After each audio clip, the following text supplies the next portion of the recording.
So Bangladesh যতদিন থাকবে, বাংলাদেশের ইতিহাস যতদিন থাকবে, ইতিহাসে প্রাইভেট ইউনিভার্সিটির ইতিহাস কেউ কখনো মুছতে পারবে না, যে যতই চেষ্টা করুক না কেন। এটা ইতিহাসের অক্ষরে অক্ষরে লেখা থাকবে।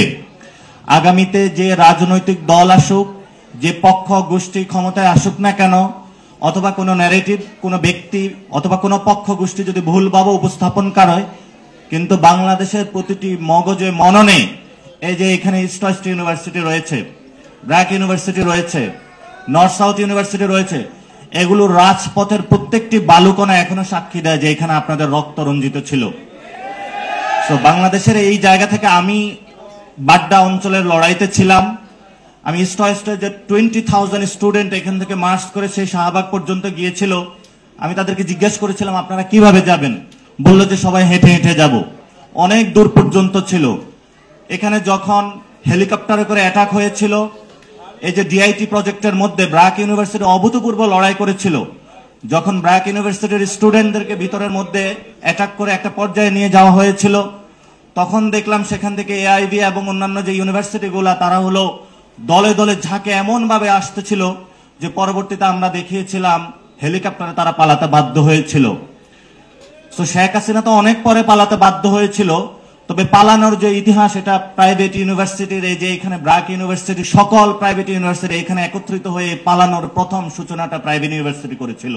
আমি যদি এই বর্তমান যে গণ অভ্যুত্থান বলি অথবা বিপ্লব বলি, এটার যদি তিনটি ভাগে বিভক্ত করি, প্রথমত হলো এই 5 তারিখের আগ পর্যন্ত বা আজকে থেকে এর পূর্ববর্তী সময়টা পর্যন্ত, সেটাতে 2013 সাল থেকে আমরা একটি ছোট্ট গ্রুপ প্রচেষ্টা চালিয়ে যাচ্ছি। শুধু আমরা না, বাংলাদেশে ছোট ছোট করে বিক্ষিপ্ত গ্রুপ ঢাকা শহরে বিভিন্ন জায়গায়, যখন 111 সরকার আসলো তখন সবাই একটু একটু করে আঁচ করতে পারছিল যে বাংলাদেশ ভয়াবহ একটি সংকটের জায়গায় যাচ্ছে। বিভিন্ন গ্রুপ, সোসাইটি, লেখক, কবি, বুদ্ধিজীবী, রাজনৈতিক ব্যক্তিবৃন্দ যারা রয়েছেন, সকলেই নিজেদের জায়গা থেকে প্রচেষ্টাটা শুরু করলো যে কিভাবে বাংলাদেশকে, যে ভবিষ্যৎ যে আমাদের সামনে সংকটটা আসতেছে, কিভাবে তা থেকে রক্ষা করা যায়। আমাদের যে লাস্ট যে 7 জানুয়ারির যে ইলেকশন, ওই সময় আমরা সবাই হাল ছেড়ে দিয়েছিলাম, কিন্তু কিছু বিক্ষুব্ধ তরুণ ছিল, আমাদের শ্রদ্ধেয় টিচাররা ছিলেন, তারা কিন্তু হাল ছাড়েন নাই। তারা আশায় ছিলেন যে না, আমাদের সামনে যে জঞ্জালটা রয়েছে এটাকে আমরা সরাতে পারবো। পরিশেষে ছাত্ররা নেমে এসেছিল এবং ওই রাতে যখন রাজাকার স্লোগানের মধ্য দিয়ে আমাদের বোনরা নেমে এসেছিল, এবং আমরা দেখতে পেয়েছিলাম যখন ছাত্ররা ডিবি অফিসে এবং বিভিন্ন জায়গায় নির্যাতিত হচ্ছিল, আমাদের সম্মানিত শিক্ষকরা নেমে এসেছিলেন। এরপরে দেখতে পাচ্ছিলাম আন্দোলনটা একটু স্থিমিত হয়ে গিয়েছিল। আন্দোলনের স্পার্কেশন যেটা হয়েছিল সেটা হলো আপনাদের মাধ্যমে হয়েছিল। তো বাংলাদেশ যতদিন থাকবে, বাংলাদেশের ইতিহাস যতদিন থাকবে, ইতিহাসে প্রাইভেট ইউনিভার্সিটির ইতিহাস কেউ কখনো মুছতে পারবে না, যে যতই চেষ্টা করুক না কেন। এটা ইতিহাসের অক্ষরে অক্ষরে লেখা থাকবে। আগামীতে যে রাজনৈতিক দল আসুক, যে পক্ষ গোষ্ঠী ক্ষমতায় আসুক না কেন, অথবা কোনো ন্যারেটিভ, কোনো ব্যক্তি অথবা কোনো পক্ষ গোষ্ঠী যদি ভুলভাবে উপস্থাপন করে, কিন্তু বাংলাদেশের প্রতিটি মগজে মননে, এই যে এখানে ইস্ট ওয়েস্ট ইউনিভার্সিটি রয়েছে, ব্র্যাক ইউনিভার্সিটি রয়েছে, নর্থ সাউথ ইউনিভার্সিটি রয়েছে, এগুলো রাজপথের প্রত্যেকটি বালুকণা এখনো সাক্ষী দেয় যে এখানে আপনাদের রক্ত রঞ্জিত ছিল। তো বাংলাদেশের এই জায়গা থেকে আমি বাড্ডা অঞ্চলের লড়াইতে ছিলাম। আমি ইস্ট ওয়েস্টের যে 20,000 স্টুডেন্ট এখান থেকে মার্চ করে সেই শাহবাগ পর্যন্ত গিয়েছিল, আমি তাদেরকে জিজ্ঞেস করেছিলাম আপনারা কিভাবে যাবেন, বললো যে সবাই হেঁটে হেঁটে যাব। অনেক দূর পর্যন্ত ছিল। এখানে যখন হেলিকপ্টারে করে অ্যাটাক হয়েছিল, এই যে ডিআইটি প্রজেক্টের মধ্যে ব্র্যাক ইউনিভার্সিটি অভূতপূর্ব লড়াই করেছিল। যখন ব্র্যাক ইউনিভার্সিটির স্টুডেন্টদেরকে ভিতরের মধ্যে অ্যাটাক করে একটা পর্যায়ে নিয়ে যাওয়া হয়েছিল, তখন দেখলাম সেখান থেকে এআইবি এবং অন্যান্য যে ইউনিভার্সিটিগুলা তারা হলো দলে দলে ঝাঁকে এমন ভাবে আসতেছিল যে পরবর্তীতে আমরা দেখিয়েছিলাম হেলিকপ্টারে তারা পালাতে বাধ্য হয়েছিল। তো শেখ হাসিনা তো অনেক পরে পালাতে বাধ্য হয়েছিল, তবে পালানোর যে ইতিহাস এটা প্রাইভেট ইউনিভার্সিটির, এই যে এখানে ব্র্যাক ইউনিভার্সিটি, সকল প্রাইভেট ইউনিভার্সিটি এখানে একত্রিত হয়ে পালানোর প্রথম সূচনাটা প্রাইভেট ইউনিভার্সিটি করেছিল। তো ইতিহাস থেকে এই কথাগুলো কেউ মুছতে পারবে না। কিন্তু বিপ্লবের পরবর্তী সময়ে বাংলাদেশে এই পর্যন্ত 165টা মুভমেন্ট হয়েছে, কিন্তু এই 165টা মুভমেন্টকে আমাদের অত্যন্ত দক্ষতা এবং সাহসিকতার সাথে এগুলোকে পরিচালনা করতে হয়েছে এবং সবাইকে নিউট্রাল করে একটা জায়গায় বর্তমান বাংলাদেশকে আমাদের নিয়ে আসতে হয়েছে। আমাদের সরকার গঠনের যখন আমরা গঠন করতে প্রচেষ্টা চালিয়েছিলাম সেই সময়ে সেখানেও আমরা অনেক প্রতিবন্ধকতার শিকার হয়েছিলাম। বিভিন্ন পক্ষ গোষ্ঠী, বিদেশি আন্তর্জাতিক ষড়যন্ত্র এবং দেশীয় ষড়যন্ত্র মোকাবেলা করে সেটা সক্ষম হয়েছি। বর্তমানে ডক্টর ইউনূস স্যার আছেন, উনি কয়েকটি প্রজেক্ট নিয়েছেন। যে দাবিগুলো আমরা তুলেছিলাম এর মধ্যে অন্যতম একটি হল সংস্কার প্রক্রিয়া। সংস্কার প্রক্রিয়াগুলোর মধ্যে পুরাতন রাজনৈতিক বন্দোবস্ত যেটা রয়েছে সেগুলো অনেকাংশে বাধা সৃষ্টি করতে পারে, কিন্তু ইউনূস স্যার ওই দিন একটি কথা বলেছিলেন, ইন্টারন্যাশনাল যারা কমিউনিটি রয়েছে তারা সাপোর্ট দিয়েছে এবং এখন আমাদের সময় যে সংস্কার প্রক্রিয়াগুলো আমরা কিভাবে ঐক্যবদ্ধভাবে শেষ করতে পারি।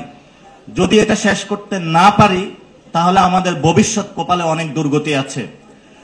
দ্বিতীয় একটি বিষয় আমাদের সামনে রয়েছে যে আমাদেরকে যারা খুন করেছে, আমাদের যারা রক্ত রঞ্জিত করেছে, আমাদের ভাইকে যারা শহীদ করেছে, এই যে প্রাইভেট ইউনিভার্সিটির এখানে নাম লেখা রয়েছে হিরোজ গুলা যারা, তারা কিন্তু আজকে কবরে চলে গিয়েছে। আমরা কিন্তু আজকে স্বাধীনতা ভোগ করছি। তাদেরকে যারা শহীদ করলো, আহত করলো, যারা শেখ হাসিনা এবং খুনি, তাদের বিচার প্রক্রিয়া যদি না আনতে পারি, একসাথে যারা আমরা লড়াই করেছিলাম তাদের প্রাণের প্রতি আমাদের অবিচার করা হবে। আপনারা চান আপনাদের ভাইদের প্রতি কোনো অবিচার করতে?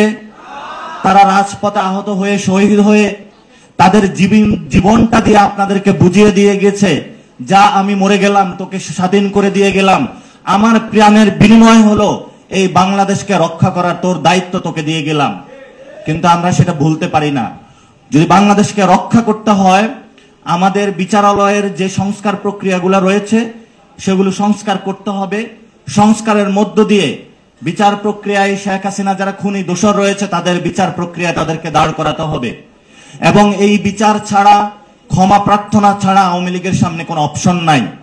এবং শুধু আওয়ামী লীগ না, আওয়ামী লীগের সাথে গত 15 বছরে তাদের যারা কোলাবোরেটর ছিল, তাদের যারা সহযোগী ছিল, এই যে জাতীয় পার্টি, বিভিন্ন বামপন্থীদের মধ্যে অনেকগুলা দল ছিল যারা আওয়ামী লীগের সাথে একসাথে ঐক্যবদ্ধভাবে আমাদের বিরুদ্ধে কাজ করেছিল। আমরা এখন পর্যন্ত আপনাদের কিছু বলি নাই, আমরা আপনাদেরকে পর্যবেক্ষণ করছি।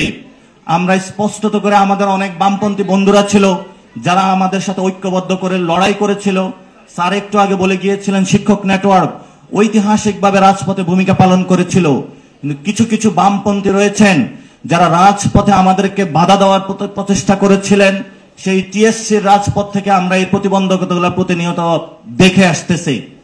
দ্বিতীয়ত আমি যেটা বলবো, আমাদের এই সংস্কার এবং বিচার প্রক্রিয়া যেমন আমরা কমপ্লিট করতে ঐক্যবদ্ধ হয়েছি, সাথে সাথে আমাদের এই নির্বাচন প্রক্রিয়ার মধ্য দিয়ে আমাদেরকে যেতে হবে, এটা অস্বীকার করার আমাদের জো নাই। কিন্তু যেই নির্বাচন প্রক্রিয়ার মধ্য দিয়ে যাব, সেটা আমরা কেন নির্বাচনের কথা বলছি? কারণ যারা শহীদ হয়েছিল, গত 15 বছরে গুম খুন হয়েছিল, তারা একটি ডেমোক্রেটিক বাংলাদেশ চেয়েছিল। আপনারা জানেন 4 তারিখে আমরা সিভিল ওয়ারের ঘোষণা দিয়েছিলাম, আমরা সবাইকে বাংলাদেশের অস্ত্র হাতে তুলে নেওয়ার জন্য ঘোষণা দিয়েছিলাম। 5 তারিখে যখন শেখ হাসিনা পালাতে বাধ্য হলো, আর্মি এবং যারা রাজপথে জনতার সাথে উপরে গুলি না করে, আমরা আর্মিকে ধন্যবাদ দিতে চাই যে তারা জনগণের উপরে গুলি চালায়নি এবং তারা এখনো ধৈর্য ধারণ করছে। আমরা এই সভরেন্টি ফোর্সকে বলবো, নিজেদের সংস্কার প্রক্রিয়াগুলো জারি রাখুন, জনগণের সাথে যেভাবে 5 তারিখে ছিলেন ভবিষ্যতে এইভাবে থাকবেন। তার যদি কোনো ব্যত্যয় ঘটে, বাংলাদেশের মানুষ 4 তারিখে আবার ফিরে যাবে। এবং আমরা সেখানে বলতে চাই, গণতান্ত্রিক প্রক্রিয়ার মধ্যে যদি বাংলাদেশকে কোনো অশুভ শক্তি এখানে বিরাজ করে থাকে, গণতান্ত্রিক প্রক্রিয়াকে যদি বাধাগ্রস্ত করার প্রচেষ্টা চালানো হয়, তাহলে আমরা সেই 4 তারিখে ফিরে যাব। এর মধ্যে গণতান্ত্রিক প্রক্রিয়ায় ঢোকার জন্য আমাদের সবচেয়ে বড় একটি প্রতিবন্ধকতা রয়েছে বর্তমান বাংলাদেশের সংবিধান। কেন এই সংবিধান প্রতিবন্ধকতা সবচেয়ে বড়? সেটা হলো 71 সালে আমরা যে মুক্তিযুদ্ধের যে আকাঙ্ক্ষাকে সাম্য, মানবিক মর্যাদা এবং ন্যায় বিচারের দাবিতে যুদ্ধে নেমেছিলাম, অধিকাংশ মানুষের সেই আকাঙ্ক্ষাকে খারিজ করে আওয়ামী লীগ নিজস্ব একদলীয় একটি পুঁথিপত্র এই সংবিধান বানিয়েছিল। যেই সংবিধানের মধ্যে বাংলাদেশের অধিকাংশ মানুষকে খারিজ করা হয়েছিল, যেই সংবিধানের কারণে গত 53 বছরে বাংলাদেশে একটি প্রতিষ্ঠান দাঁড় করাতে তারা দেয়নি, যেই সংবিধানের কারণে গত 15 বছরে আমাদের মা বোনদেরকে হলো রাস্তায় বিভিন্ন জায়গায় খুন গুম নির্যাতন চালানো হয়েছিল। যেই সংবিধান আমাদেরকে ভাইদেরকে রক্ষা করতে পারেনি, সেই সংবিধান আমরা আমাদের বাংলাদেশে দেখতে চাই না। এই সংবিধান প্রক্রিয়া থেকে বের হওয়ার জন্য আমাদের একটি গণপরিষদ ইলেকশন প্রয়োজন। এই গণপরিষদ ইলেকশনের মধ্যে শ্রমিক, কুলি, মজুর, নারী, সকল শ্রেণীর সবাইকে অংশগ্রহণ নিয়ে বাংলাদেশে যতগুলা পক্ষ গোষ্ঠী রয়েছে সবাইকে ঐক্যবদ্ধ করে যদি আমরা একটি সংবিধান বানাতে পারি, যেই সংবিধানের মধ্য দিয়ে আগামীর বাংলাদেশের নতুন পথযাত্রা শুরু হবে।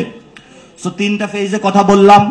একটি বিপ্লব পূর্ববর্তী সময়, তার পরবর্তীতে এতগুলো আন্দোলন হলো, সরকার গঠন হলো, তারা 3টি কাজ নিয়ে প্রক্রিয়া চলমান রয়েছে। কিন্তু ভবিষ্যৎ যে লড়াইটা রয়েছে আমাদের সামনে, সেটা প্রাইভেট ইউনিভার্সিটি হোক, পাবলিক ইউনিভার্সিটি হোক, স্কুল কলেজ বিশ্ববিদ্যালয়, বিভিন্ন হিফাজত হোক, জামায়াত ইসলামী হোক, বামফ্রন্ট হোক, কোনো কিছুই আমরা এগুলা বাইনারি পলিটিক্স বাংলাদেশে দেখতে চাই না। বাংলাদেশের 18 কোটি জনতা দ্বারা দেশে এবং বিদেশে বসবাস করছেন, আপনারা সবাই ঐক্যবদ্ধ হন। আমাদের আগামীর বাংলাদেশের যে লড়াইটা রয়েছে সেটা হলো একটি নতুন সংবিধানের লড়াই। এই নতুন সংবিধান লড়াইয়ের মধ্য দিয়ে সাথে সাথে আমরা বর্তমান যে নির্বাচন প্রক্রিয়া আছে সেটাকে অস্বীকার করি না। নির্বাচন পার্লামেন্টের ইলেকশনও হতে পারে, সাথে সাথে গণপরিষদ ইলেকশনও হতে পারে। পার্লামেন্ট সভা প্রতিনিয়ত লেজিসলেটিভ অ্যাসেম্বলির মধ্যে বাংলাদেশের যে বিদ্যমান আইন রয়েছে, ইন্টারন্যাশনালের সাথে অ্যাকর্ডগুলোর সাথে সংযোজন এবং প্রক্রিয়ার মধ্য দিয়ে জনগণের যে নিরাপত্তা রয়েছে এবং প্রতিনিয়ত যে কার্যাবলী রয়েছে সেগুলো সম্পাদন করবে।